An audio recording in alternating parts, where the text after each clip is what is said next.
does your message really matter? What if you talk about fun topics like crafting or hobbies? Well, that's what we're going to cover in today's Clarity session.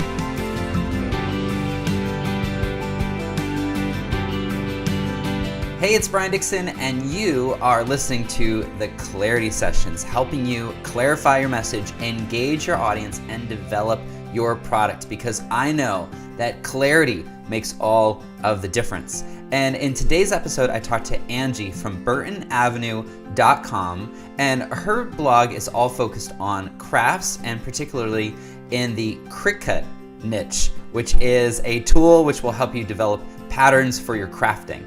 And let's go ahead and dive into the interview. Where should I go next? All right. Tell me more. Where should you go next? Where are you right now? So I just have a blog, and it's a craft blog. Uh-huh. And the thing that gets me stuck is thinking it's just a craft blog. Like, do people need more? I mean, so until Activate, all I thought was just more blog posts. Like, that's it, the blog. Mm-hmm. So I didn't really know there was more. You know, they drew the wheel with all the spokes and things, and yeah, that kind of blew my mind. I had no idea there was that much more to it. So, but yeah, I think that's the thing that gets me stuck, is just getting beyond the thought of it's just a craft thing. Like, people have so much more to worry about. Crafts are like the bottom, the bottom of what they're worried about or whatever. Uh-huh. So that's where I am. I hear some beliefs in there we can definitely dive into. When you say, let's do it. When you say just a craft blog, I want you to think about your reader. Have you kind of defined your ideal reader? Yeah, I think so. So tell me about her. So it would be a mom, probably in her early 30s with maybe 2 or 3 kids. She stays at home. She likes to do crafts, but maybe doesn't have a lot of time for them. Yes. And she likes, I don't know, she just likes her kids to look cute. She likes her house to look cute, and she gets satisfaction from doing stuff herself. That's awesome. What do crafts in her life, in her world, what do crafts mean to her? That's a good question. I don't know. Like I said, probably a sense of satisfaction that she can do them herself rather than going out and buying stuff. And then as somebody who has little kids, I know that there's a lot involved with little kids, especially if you're staying home with your little kids. For sure. Satisfaction. What else do you think crafts might give her in her life? I don't know. I just think of how I feel about it. Yeah. How do you feel about crafts? Yeah, it just gives me another focus. Right. Something to enjoy and to look forward to. Yeah. After you've dealt with the kids all day, it's something to get your mind on to something different. Yes. And Angie, that right there is worthwhile. Okay. That is worthwhile. Think about your reader. You know, she's got 2 kids. They're driving her crazy. One won't take a nap. She's worn out and stressed. And then she goes over to Angie's blog and she learns about this cool little craft she can do. And now she feels some satisfaction, some control, some joy, has some beauty in her life. It feels like it's going to be okay. Because, you know, her world might be falling apart, but at least she can do something, a little craft, you know, something to kind of brighten her day up. That's true. So there's meaning behind what you're doing. Cool. Yes. That's good. And it matters, you know, your message matters. And even if your message is about crafting, when you think about your reader and you think about where she's stuck and what she really needs in her life, it's more than just crafts. It's crafts. The medium of delivering is crafts, but really the message is empowerment, encouragement, maybe even courage, you know, having her have a sense of agency or autonomy, like being able to do something for herself. And her whole world's been turned upside down. because she's have these 2 little kids. They're driving her crazy, but she wants to be a good mom. So she doesn't even feel like she can even say it, Right. you know?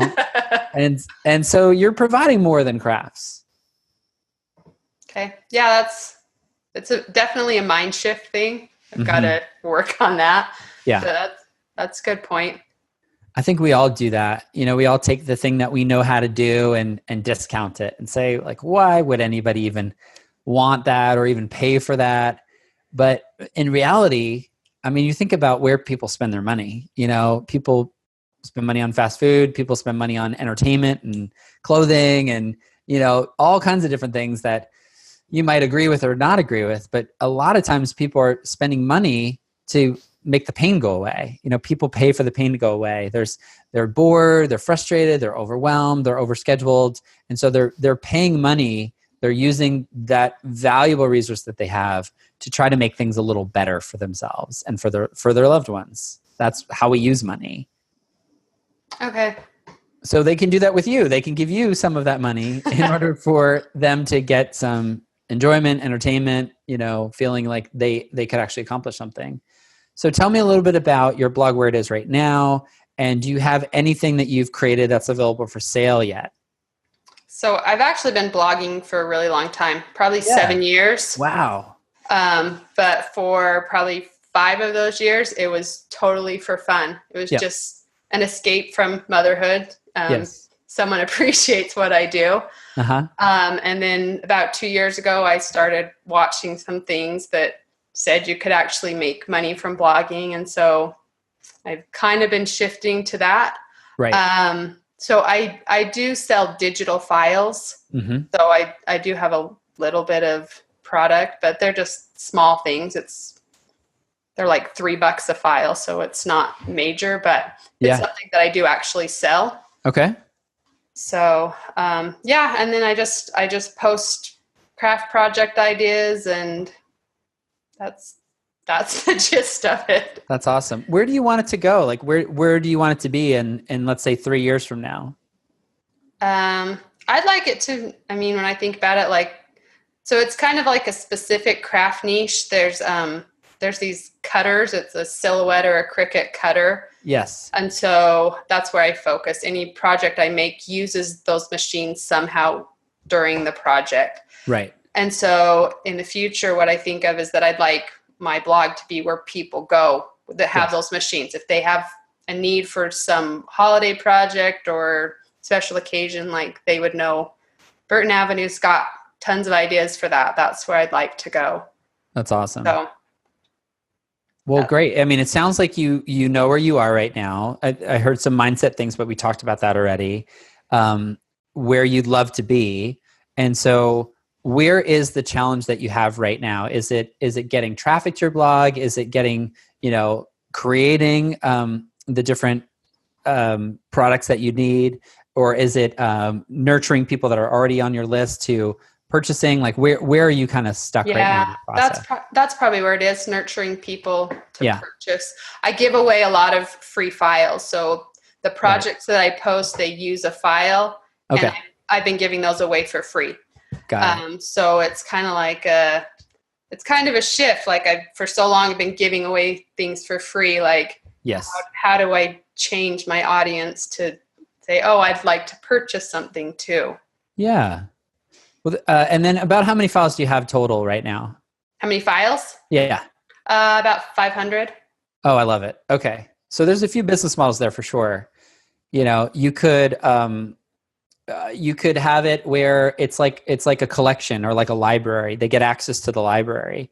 So maybe what happens is you kind of have to rethink the way that you would release content. But as you, like, how often do you have a new blog post with a new file? I used to aim for once a week. Okay. But it's not so always maybe once every other week? Maybe. Okay. So maybe for a certain amount of time, it's available for free, or it's available. Do you have them opt in? Do you have them give their email address and then download the file, or they can just download it without any opt in? It had been, they could just get the file. I'm working on switching over to a resource library. So they have to subscribe to get the password. Okay. Got it. Yeah. What I found with things like printables or different files, things like that, which is like, you could buy them one at a time for $1 or $3, something like that. What people pay for is they pay for speed of implementation. They pay for being able to do it quicker and knowing that they have access to it. So it's almost like a Netflix model, where Netflix, you just pay one monthly fee and you get access to everything in the Netflix library. Of course, you could always go to Redbox. That's really inconvenient, though. You'd have to go drive and get the DVD, and you might forget to return it, and that adds up. Or you could go rent one video at a time through different subscription services. But the reason Redbox is so successful is because people know, hey, for one fee, I get all this stuff. And they justify every month, for you, it'd be every month I spend $12.99 a month, and I get 500 Cricut. Am I saying that right? Cricut files. Every month I have access to 500 of them for $12.99. And then the next month I pay $12.99. I still have access to the 500. So it feels like so that's kind of the funny thing about Netflix. It's like if I really did the math on how much do I watch and per month, I would go, you know what? I'm really only paying my monthly fee for like whatever it is, 6 movies. But I feel like I've access to everything. So that's how I justify it in my mind. It's like, well, of course I have to have Netflix. So I think if you look at your library as its own kind of Netflix, like that's the place to go to, then you can have different ways of releasing the content. So if it comes out, maybe for the first couple of days, it's available only for our VIP members, and you can become a VIP for $12.99 a month, and you get access to it immediately. And if you're not a VIP, it will be released a few days later.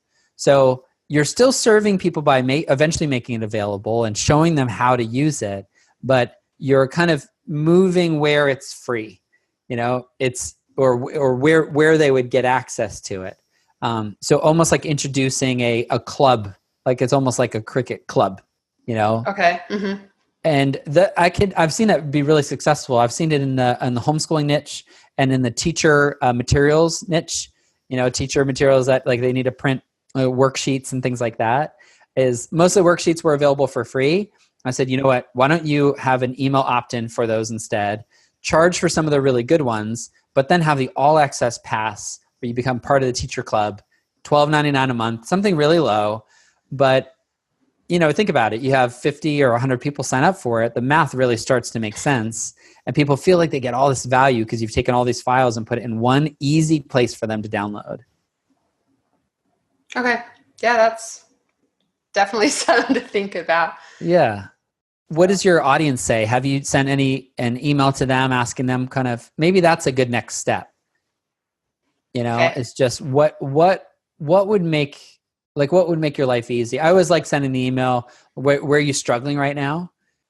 But basically asking them like, where are you really stuck when it comes to crafting? Or if you're thinking about, if you do think about a membership site or some sort of a library model, you could literally email your people and ask them, what do you think about a library model? Like, hey, I'm thinking about taking the different files that I have all over my website and putting it in a really simple, easy to access library where you can download whatever you need anytime for a really low monthly fee. Hit me back, hit reply, let me know what you think about that model. Is that something you'd sign up for? If so, describe your perfect library. Like, what would it look like?